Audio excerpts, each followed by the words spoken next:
Fala galera do canal Fute Rápido, me chamo Julien e o vídeo de hoje será sobre os Brics. Então, o Jornal Americano está bastante preocupado com o poder dos Brics e suas pretensões. É exatamente isso que veremos hoje, mas já deixe seu like e inscreva-se no nosso canal para ajudar na divulgação e valeu! To discuss this further, a guy I trust and gives us the truth. Chief economist, global strategist, the founder of Schiff Gold, our pal, Peter Schiff, back on the program. Peter, how about it? I don't see anything good of the Brics nations coming together and strategizing, as they say, to pretty much take over the world and screw over the West, which is us. Yeah. I'm a little concerned. Shouldn't we be worried? Oh, we should be. And first of all, they supply us with a lot of goods, but they also have loaned us a lot of money. And the interest that we have to pay on that debt is soaring. You know, Treasury bond yields today hit the highest level in 16 years. We've got a 32.7 trillion national debt that is becoming much more expensive to finance. And, you know, this backup in the yield on the 30-year Treasury, mortgage rates are going to hit 8% pretty soon. So think about that for a minute, because when was the last time anybody was looking at an 8% mortgage? Just a year ago, they were in the threes. I know. So everybody is going to be paying more. Yeah, and you know what's it's sick. So I'm almost 50. You're probably in your 50s. So folks 50 and over remember the late 70s, early 80s of double-digit interest rates on homes, right? 12 to 18%. We haven't seen those in years, thank goodness.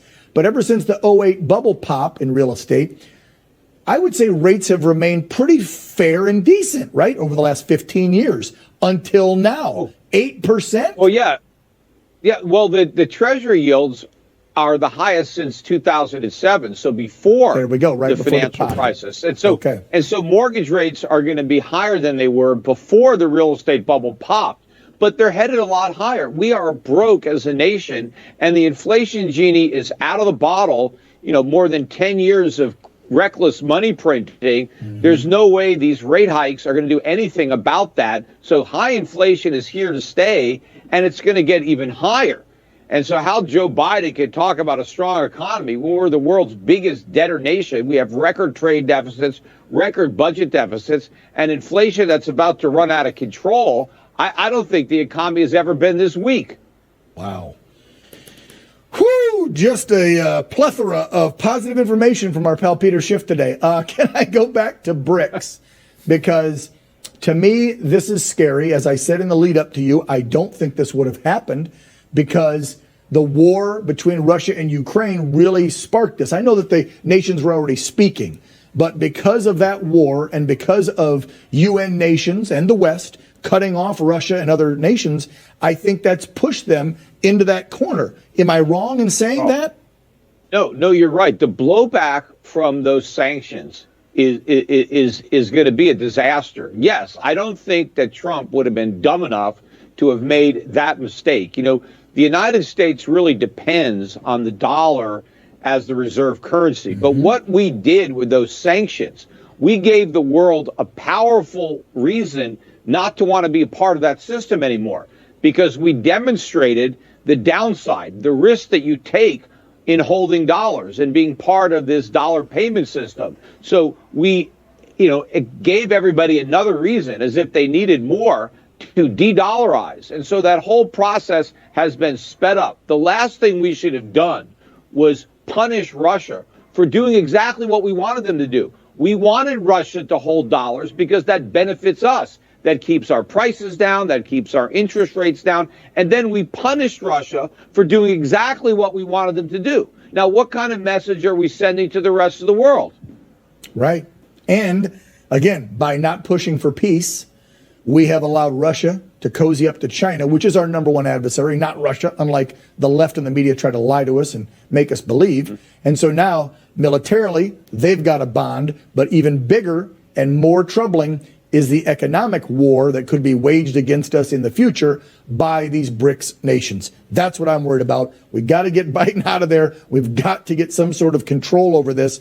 Obviously, stop the runaway spending, but start talking peace and get this war over with so we can try to make up with Russia so they don't run and do this with Brics. Yeah.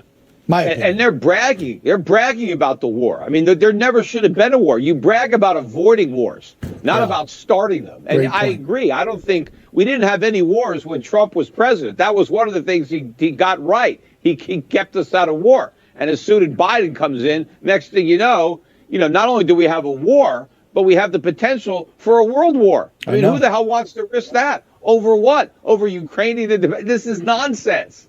I know. This war should have ended before it started. Yeah. They should have never heard the that bomb, guy right not there. let it go off. Well, and Peter, we've never heard that guy right there once mention peace. That's what's insane to me. This war started last February. You're looking at a year and 7 months, and not once has our alleged commander-in-chief said, well, let's get the two to the bargaining table, and I'm going to broker a peace deal to say, no, nothing. Peter Schiff is always... He wants endless war. He doesn't want peace. He doesn't care how many people die. There's a lot of innocent, Russians and Ukrainians, I mean, that are dying. That for what? And our dollar is dying, our economy is dying, all thanks to Joe. Again, all roads lead back to Joe and his regime. Peter Schiff, as always, he'll tell you, buy gold. Thanks, Peter. Então, pelo visto, os caras estão com bastante raiva do Biden. Eu acho que eles são meio pró-Trump, mas esse ponto de vista deles que, ao invés da guerra afastar, unir os países Brics, eu achei bastante interessante. Até porque esse contexto da desdolarização está realmente acontecendo.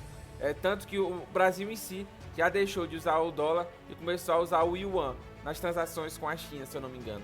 Mas o vídeo foi esse, espero que vocês tenham gostado. Comente aqui o que vocês acharam sobre isso tudo, deixe seu like e inscreva-se no canal para ajudar na divulgação e valeu!